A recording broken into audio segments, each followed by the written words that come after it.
Hi guys, আমি সুনন্দা আবার চলে এলাম একটা ভিডিও নিয়ে। আজকে বলবো আমরা মেয়েরা যখন থানাতে যাই তা কীভাবে হ্যারাসমেন্ট হই সেটাই তুলে ধরবো।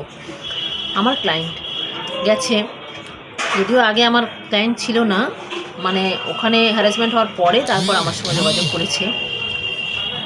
তাকে বলা হয়েছে যে তার যে প্রবলেম, সে যেভাবে অভিযোগ জানাতে চায় পুলিশ সেভাবে জানাতে দেবে না। পুলিশ বলছে তাকে তাদের মতো করে লিখতে হবে, তারপরে তারা ডায়েরিটা জমা নেবে। ভাবতে পারছো মানে পুলিশের যে কী স্পর্ধা, ভাবা যায় না। আমি বললাম ঠিক আছে, তোমরা চলে এসো, আমি দেখছি।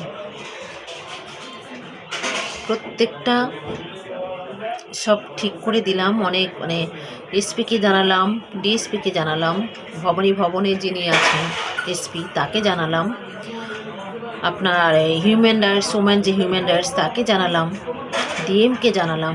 প্রত্যেকটা কপি আমি ফরওয়ার্ড করেছি, ঠিক আছে, কপি টু করে প্রত্যেকটা কপিকে ফরওয়ার্ড করেছি। দেখি পুলিশ অফিসাররা কতটা কি করতে পারে। মানে ওনারা যেভাবে একটা মহিলাকে হ্যারাসমেন্ট করছেন, এইভাবে যদি আপনারা এইভাবে কোনো বিপদে পড়েন অবশ্যই যোগাযোগ করতে পারেন কোনো ভালো লয়ারের সাথে। তিনি নিশ্চয়ই আপনাকে সমাধান বের করে দেবে, ঠিক আছে। আমি আগের ভিডিওতে মনে হয় বলেছিলাম যে পুলিশ যেগুলো করছে সেগুলো আমরাও মেনে নিতে পারছি না। ওনারা একটা সমাজের কি বলবো, ওনাদের কোনো মানে ব্যাপারই না। কে কী দোষ করলো কী করলো তাকে ডাকা বা তাকে অ্যারেস্ট করা কমপ্লেনের ভিত্তিতে। যেসব সেকশানগুলো আছে প্রত্যেকটা সেকশানে তো ডেকে আর আলোচনার জন্য হয় না, কিছু কিছু সেকশান আছে সেগুলোকে কিন্তু ডাইরেক্ট অ্যারেস্ট করা যায়, সঙ্গে সঙ্গে কেস স্টার্ট করা যায়। যেমন রেপ কেস, সে কি ডেকে আলোচনা করে তারপরে কেস স্টার্ট করবে? কিন্তু এখন পুলিশ অফিসাররা তাই করছে, এটা কিন্তু আইন নয়।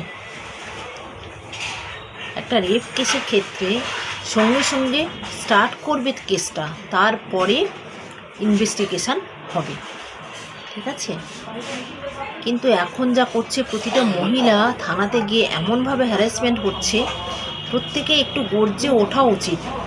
আমি তো উঠছিই, সঙ্গে প্রত্যেকটা জনগণ, প্রত্যেকটা মানুষ কিন্তু গর্জে ওঠা উচিত এই পুলিশের বিরুদ্ধে। এরা কাজ করুক, মেয়েদের হোক ছেলেদের হোক, যে